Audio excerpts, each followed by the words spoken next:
पुण्यात्माओं, जो दास वचन कह रहा है इसमें बहुत वजन है और सत्य से परिपूर्ण है।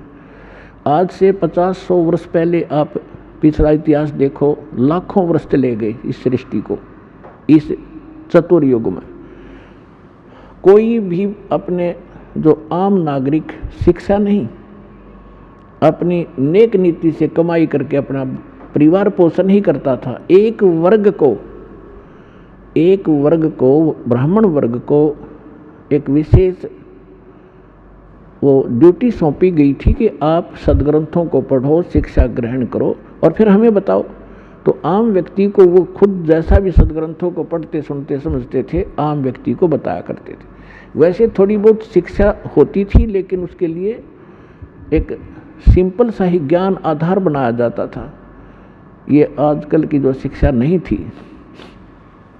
तो आप देख रहे हो कि हमारे दादे परदादे 7 पीढ़ी का तो मुझे याद है कि कोई भी अक्षर ज्ञान नहीं रखता था हमारी का, और सब सुखी थे, ठाठ से रहते थे, नेक नीति से रहते थे, कोई कष्ट नहीं आते थे, और ना इस तरह की माया की हवस थी जो आज लागी आग। तो परमात्मा ने इसलिए शिक्षित नहीं बनाया था कि यह बेईमान बना देती है। ये शिक्षा आपके अंदर अभिमान पैदा कर देती है। थोड़ा सा कोई पोस्ट प्राप्त कर लेता है, कोई अधिकारी बन जाता है, काख फूल जाती है उसकी, अरकल न द्रंग मार जा, पैरालाइसिस हो जा, मुँह मगमाखी बड़े और लकड़े, कहाँ गई वो बकवाद। तो जब तक जीव को अपने औकात का पता नहीं लगेगा, ये ठोकर पर ठोकर खाओगा। और सबसे बड़ा दुख और सबसे बड़ा बाधक भगवान के मार्ग में अभिमान होता है। तो इसलिए इस ज्ञान शिक्षा परमात्मा ने अब मजबूरन देनी पड़ी आपको कि आपको चाहे कितने सुख दे देते यहाँ पर वाला स्थलों आश्रम में, और आपको ज्ञान नहीं होता, आप फिर भी यहाँ से भाग जाते। अब पहले आपको ज्ञान से रंगा जाता, आपको इसलिए बुलाया जाता है कि आप रह कर यहाँ आए, और आपको यहाँ आने से बहुत लाभ होता है। आप जैसे आप सत्संग के लिए तैयारी करते हो, 4-5 दिन पहले तो अपने घर की सेटिंग करने लग जाते हो कि मैंने 2-3 दिन सत्संग में जाना है। तो वो भी आपके पुण्य शुरू हो गए, भगवान के लिए ही आपने किसी कोई भी सेटिंग की। फिर यहाँ आते हो दंडवत प्रणाम करते हो, 2 पैसे दान भी करते हो। ना तो ये पैसा कितने डॉक्टरों का लगाओ, ना कोई लेकर ना दे, वो लेकर भाग जाता, या कहीं और कोई पशु बिगड़ जा, या कोई और बिजनेस में हानि हो जाती, वो पैसा आपके पास नहीं रहना था। और इस दान करने से आपकी हानि में भी बचाव होगा, आपके पुण्य साथ बनेंगे।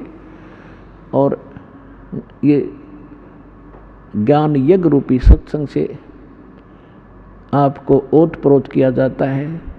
तो ये सब प्रकार के पुण्य 500 यज्ञ आपसे करवाई जाती है।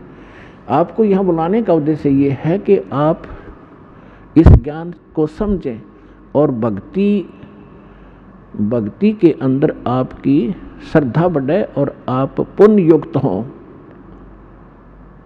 आप यहाँ आते हो 3-4 दिन, जिस अभी जैस का दाव लगता है परमात्मा की दया से, तो यहाँ फिर आप सारी क्रियाएं करते हो। सुबह का नित्य नेम भी कर लेते हो, मंत्र भी करते हो, सेवा भी करवाते हो, आरती भी सुनते हो, रमैणी भी कर लेते हो, फिर प्रणाम करते हो रह कर, फिर अपने भाई बहनों से मिलते हो जिनको यहाँ सुख हुआ है।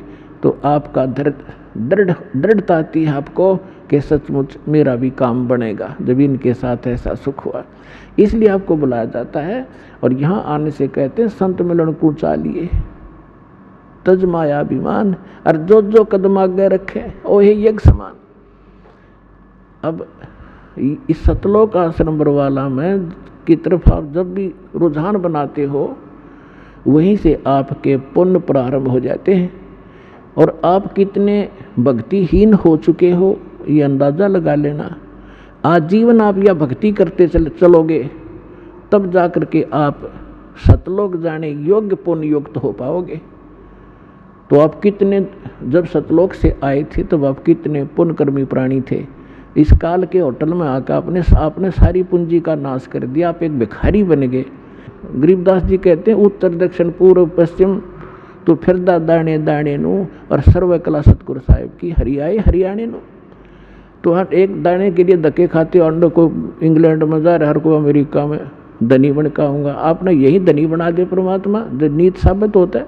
करके देखो भक्ति 100 सुख देगा, 100 बरकत देगा, 100 प्रकार की आपकी हानि टाल देगा, यही सुख हो गया। और फिर धन का करोगे क्या तुम? जब आपको ये अध्यात्म ज्ञान होगा, फिर आपको केवल गीता अध्याय नंबर 7 के श्लोक नंबर 29 याद रहेगा। गीता ज्ञानदाता कहता है कि जो प्राणी मेरे इस ज्ञान को आश्रय रख करके तत्वदर्शी संत की खोज कर लेता है, जिसने तत्वदर्शी संत मिल गया, मेरे इस ज्ञान को आश्रय कर लिया, तो फिर वो जो व्यक्ति जरा और मरण से छूटने के लिए प्रयत्न करते हैं, इस संसार की किसी भी वस्तु की वो इच्छा नहीं रखते। जरा माने वृद्ध अवस्था का कष्ट और मरण माने मृत्यु। अब भक्तात्माओं थोड़ा सा ज़्यादा जोर देना अध्यात्म मार्ग की ओर। या माया तो बतेरी जोड़ ली आपने, और किसी के पास कोई सेठ बना दिखता नहीं। अरबपति देख लो, उसके ऊपर कम से कम 1 अरब पैसे होंगे तो 2 अरब कर्जा पाओगा। हमने नो दिखा 4 फैक्ट्री है इसके, लेकिन उसकी मेंटली हालत इतनी बुरी होती है, सपने में सुख नहीं उस मानस को।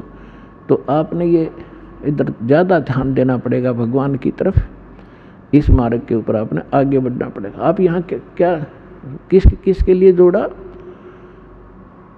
परमात्मा कहते सर्व सोने की लंका थी वह रावण से रणधीरम, एक पलक में राज विराजी जम के पड़े जंजीरम। और सारी सोने की लंका बनाए बैठा था और 1 ग्राम सोना भी साथ नहीं ले जा सका।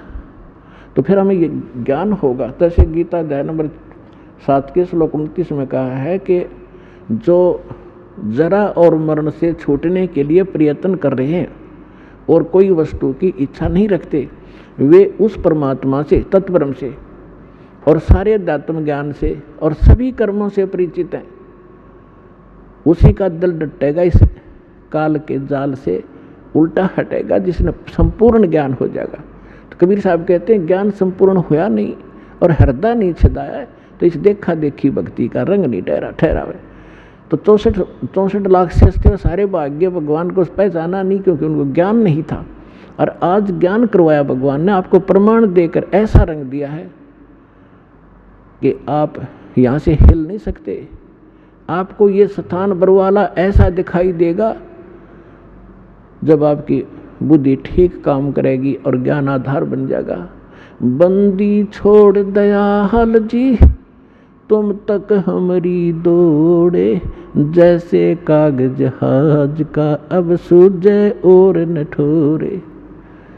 जैसे पुराने समय में समुद्री जहाज होते थे, उसमें कोई ऐसा दिशा सूचक ऐसे होते थे टेम्परेरी से, नॉर्थ साउथ पोल ही बताने वाले, तो वो लेकर जहाज लेकर चल देते थे रात शाम के समय। और जहाज में कौवा बैठ जाता था कि रात्रि में सुबह उठेंगे, सभी खाना खाएंगे, कुछ टूक बाहर डाल देंगे। जहाज के अंदर ग्राउंड भी होता है,